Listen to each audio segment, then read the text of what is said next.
Good evening, everyone. This is Professor Shaw, and tonight I'll be talking to you a topic called discipline.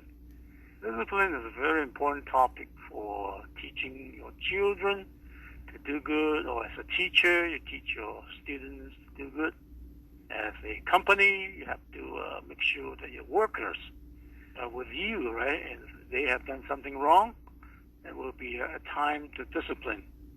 Okay, you're not going to fire them right away. You give them another chance to come back as a decent, workable worker. So I have some stories to tell you first on discipline. Okay, the first story is about a father who is an owner of selling fishing equipment. So he just makes sure that his sons follow what needs to be done to a customer. For example, they need to explain very carefully to the buyer, right, as a fisherman, what are the equipment to be sold to them.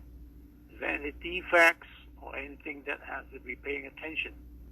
So the father left for one day to go to exhibition. So leaving his son, one of the sons, to take care of the store, right, and selling fishing equipment.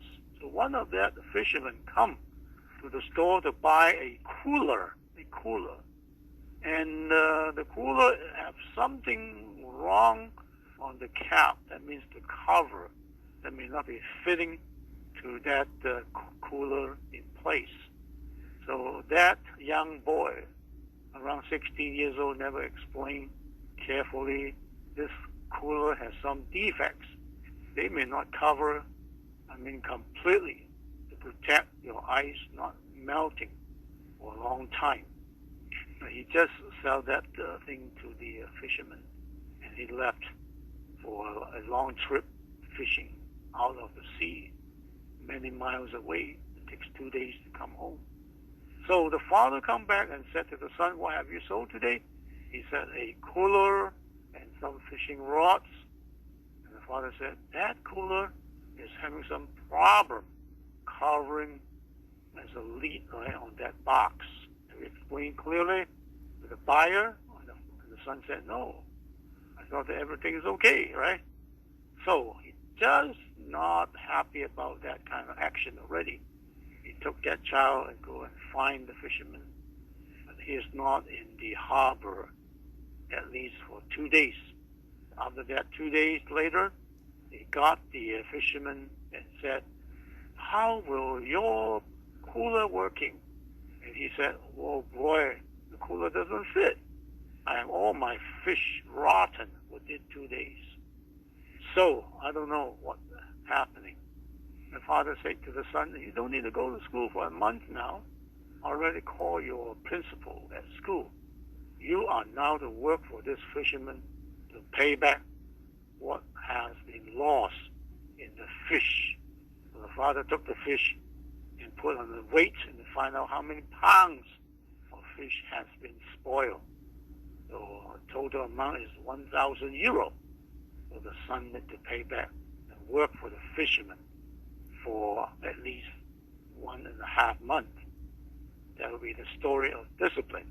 You can see the father is pretty strict, right, to his child, to make sure everything is right, and if everything is genuine when you try to sell somebody something. The second story talks about a particular boy like to steal things from the students in the classroom, right? So one time, the students come to the teacher and complain about, what's going on.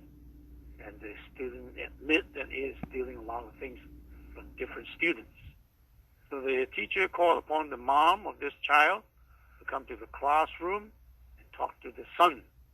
And when she arrived, he just slapped, the face of the child 2 times from left and right. And the teacher was shocked to see that.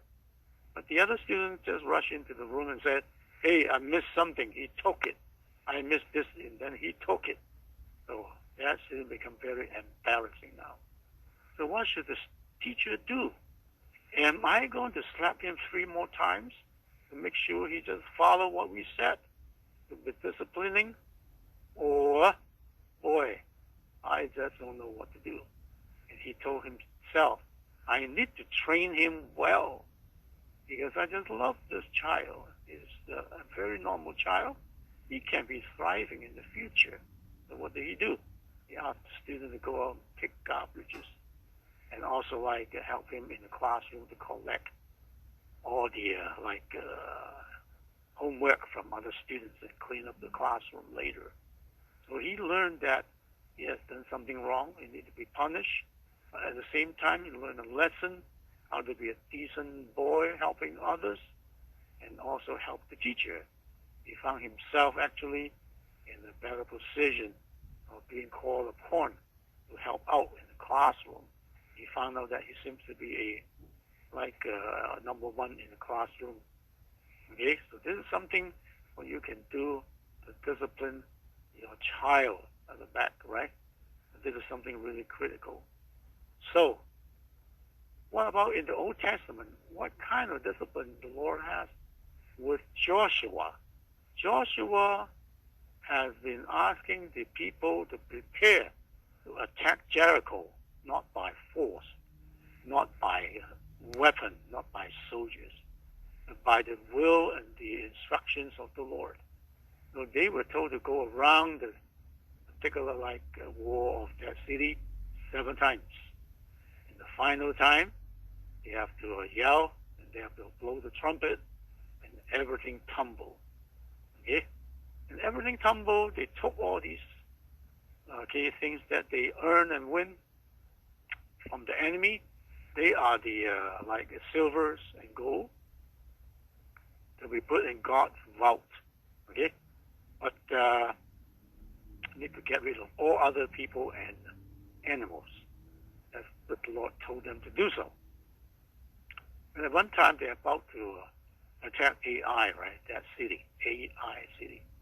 So what happened? They lost the war. So they need to find out what's going on. And the Lord tells him, yes, one of your, soldiers took something from the enemy, a big silver teapot or something. He just put it under his tent. So they found out and get the boy to come out and stone him to death and kill everybody in his household and also with the animals also. So this is a very tough thing, right? God is very much in this timing very straight with his children. Whoever go across the line and make a mistake, he can be killed right away. Okay? The second thing about the Old Testament is the Israel people in Judah, they spend too much time having fun, not paying attention, and trouble to the Lord. 490 years. Within that, 70 years as Sabbath, the time to worship and get rest, are not being honored. Then what happened? They need to pay back the 70 years. So they were sent to exile in Babylon. But Daniel helped to train these people, continue thinking about the old land, and prepare to go back. So in that case, you can see the Lord can punish people for 70 years to remain captive in another country. So you don't want the Lord to do something like that to you, right? So you must pay attention for the things that he has already set up as laws and schedules. The other side, when we look into the New Testament, what do we find? That the Lord disciplined quite many people, okay?